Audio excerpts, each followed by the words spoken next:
ഞാൻ വന്ന അതേ ട്രെയിനിലാണ് തൃശ്ശൂർ എം പിയും വന്നത്. കഴിഞ്ഞ കൊല്ലം ഏപ്രിലിൽ എം പി ആയ ആളാണ്. ആദ്യമായിട്ട് വരുന്നൊരു എം പിയെ സ്വീകരിക്കും പോലെ BJP സുഹൃത്തുക്കൾ അദ്ദേഹത്തെ ആനയിക്കാൻ വേണ്ടി അവിടെ ഉണ്ടായിരുന്നു. മുദ്രാവാക്യങ്ങളും ഘോഷങ്ങളുമെല്ലാമായി അദ്ദേഹത്തെ അവർ പുറത്തേക്ക് ആനയിച്ചത് ഞാൻ കണ്ടു. എനിക്ക് അത്ഭുതമുണ്ടായിപ്പോയി. ഒരു കൊല്ലം പ്രായമായ ഒരു എം പിക്ക് ഇത്ര ഒരു ഘട്ടത്തിൽ പോലും ഇപ്പോഴാണ് സ്വന്തം മണ്ഡലത്തിലേക്ക് സ്വന്തം വോട്ടർമാരെ കാണാനായിട്ട് ആദ്യമായിട്ട് വരാൻ സമയം കിട്ടിയത് എന്ന മട്ടിൽ അദ്ദേഹത്തിൻ്റെ പാർട്ടിക്കാർ ആ വരവിനെ ആഘോഷമാക്കിയത് എന്തുകൊണ്ടാണെന്ന് ആ എം പിയും ആ പാർട്ടിയും ചിന്തിക്കേണ്ടതുണ്ട്, ഉത്തരം പറയേണ്ടി വരും. ഇന്ത്യയിലാകെ തിരഞ്ഞെടുപ്പിൻ്റെ വിശ്വാസ്യത പാതാളം വരെ താണുപോയിരിക്കുന്നു.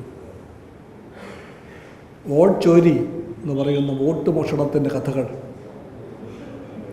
തെളിവ് സഹിതം പുറത്തു വരികയാണ്. മഹാരാഷ്ട്രയിലെ വോട്ടിങ്ങിൽ കൃത്രിമം, കർണാടകത്തിലെ ഒരു മണ്ഡലത്തിലെ വൻതോതിലുള്ള വോട്ട് ചോർച്ച, വോട്ട് മോഷണം, വളച്ചൊടിക്കലുകൾ, കൃത്രിമങ്ങൾ, തൃശ്ശൂരിലെ വ്യാപകമായ BJP പ്രേരിതമായ അട്ടിമറികൾ, വോട്ടർ പട്ടികയെ തന്നിഷ്ടം പോലെ മലിനപ്പെടുത്തിയത്, ഇതെല്ലാം ഇന്നെല്ലാവർക്കും അറിയാം. ഇതിൻ്റെ എല്ലാം ഫലമായി ജനാധിപത്യത്തിൻ്റെ മൗലിക പ്രമാണങ്ങൾ തന്നെ ചോദ്യം ചെയ്യപ്പെടുകയാണ്.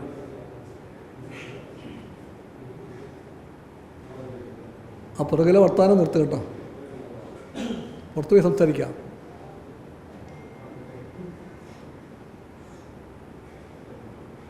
വോട്ടിങ്ങിൻ്റെ മൗലികമായ രേഖ വോട്ടർ പട്ടികയാണ്. തിരഞ്ഞെടുപ്പിന് ഒരു ബൈബിൾ എന്നൊന്നുണ്ടെങ്കിൽ അത് വോട്ടർ പട്ടികയാണ്. അതാണ് വോട്ടിങ്ങിൻ്റെ ഖുറാനും ഗീതയും അത് തന്നെയാണ്. ആ വോട്ടർ പട്ടികയാണ് BJP ഇവിടെയും ഇവിടെയും വളരെ കൃത്യതയോടുകൂടി അട്ടിമറിച്ചിരിക്കുന്നത്. എല്ലാ സ്ഥലങ്ങളിലും അതൊരു പാറ്റേണായിരുന്നു. ഇത് യാദൃച്ഛികമല്ല. ജനാധിപത്യം പോലും വേണ്ട എന്ന് പറയുന്ന പാർട്ടി സാർവത്രിക വോട്ടവകാശം തെറ്റാണ് എന്ന് വാദിക്കുന്ന പ്രത്യയശാസ്ത്രം കണ്ട് അവനും ഇവനൊക്കെ വോട്ട് കൊടുത്തിട്ട് അവരാണോ രാഷ്ട്രീയം ഭരിക്കേണ്ടവരെ തിരഞ്ഞെടുക്കേണ്ടത് എന്ന ചോദ്യം ഉന്നയിക്കുന്ന ഒരു ആശയഗതി, അതിൻ്റെ എല്ലാ ഭീകരഭാവങ്ങളും കൂടി ഇന്ത്യയിലെ വോട്ടിംഗ് വ്യവസ്ഥയെ ഇന്ന് അട്ടിമറിക്കുകയാണ്. ഇതൊരു ഗൗരവമായ രാഷ്ട്രീയ പ്രശ്നമാണ്, ഒരു ദേശീയ പ്രശ്നമാണ്. BJP RSS രാഷ്ട്രീയത്തിൻ്റെ ജനാധിപത്യ വിരുദ്ധതയുടെ എല്ലാ സ്വഭാവങ്ങളെയും ഇത് വിളിച്ചറിയിക്കുന്നുണ്ട്. ആ ദേശീയ പ്രാധാന്യമുള്ള രാഷ്ട്രീയ വെല്ലുവിളിയുടെ ഒരു വേദിയായി BJP തൃശ്ശൂരിനെ മാറ്റിയിരിക്കുകയാണ്. കമ്മ്യൂണിസ്റ്റ് പാർട്ടി എല്ലാ ഗൗരവത്തോടും കൂടി അതിനെ കാണുന്നു. ജനങ്ങളിലേക്ക് ഈ വിഷയം പാർട്ടി എത്തിക്കാൻ ശ്രമിച്ചുകൊണ്ടിരിക്കുകയാണ്. ആ ശ്രമങ്ങൾ സത്യം വിജയിക്കും വരെയും അഭംഗുരം കമ്മ്യൂണിസ്റ്റ് പാർട്ടിയും LDFും മുന്നോട്ട് കൊണ്ടുപോകും. നിങ്ങളെല്ലാവരും ഇന്നലെ തൃശ്ശൂരിലെ MP യെ കണ്ടു കാണും. ഇത്രയും ഗുരുതരമായ ഒരു വിഷയത്തെപ്പറ്റി, അദ്ദേഹത്തിൻ്റെ തിരഞ്ഞെടുപ്പിൻ്റെ വിശ്വാസ്യതയുടെ മുമ്പിൽ ഇത്രയും ഗൗരവമേറിയ വെല്ലുവിളികൾ പൊന്തി വന്ന വേളയിൽ എന്തുകൊണ്ടാണ് തൃശ്ശൂരിലെ MP ഇത്രയും വലിയ മൗനം പാലിച്ചത്? മൗനത്തേക്കാളും വലിയ മൗനം, ശില പോലും തോൽക്കുന്ന മൗനം. ആ മൗനം തൃശ്ശൂർ MPക്ക് ഒരു ശീലമല്ല. സ്ഥാനത്തും അസ്ഥാനത്തും എന്നും പറയൽ ശീലമാക്കിയ ആ നടൻ, അദ്ദേഹത്തിൻ്റെ എല്ലാ അഭിനയ പഠനങ്ങളെയും നമ്മളെല്ലാം കണ്ടവരാണ്.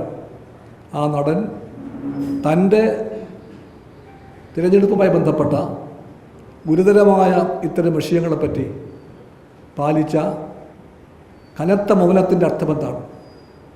അതിൻ്റെ അർത്ഥം അദ്ദേഹത്തിൻ്റെ മുൻകൈയിലാണ് ആ പാർട്ടി ഈ അട്ടിമറിയെല്ലാം ഇവിടെ ചെയ്തതെന്നാണ്.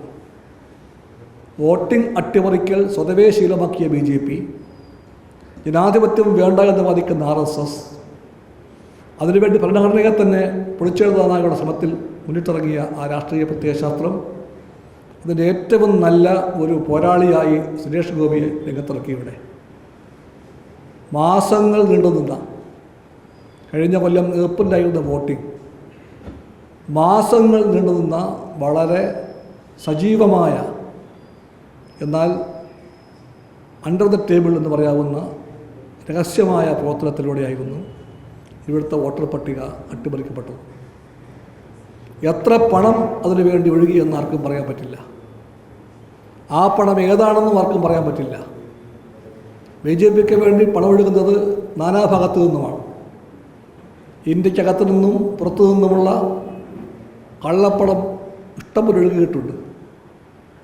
കള്ളപ്പണത്തിൻ്റെ കുത്തൊഴുക്കിൻ്റെ പിടികളിൽ നിന്ന് തിരഞ്ഞെടുപ്പുകളെ മോചിപ്പിക്കണമെന്നുള്ള കമ്മ്യൂണിസ്റ്റ് നിലപാട് CPI ആവർത്തിക്കുന്നു.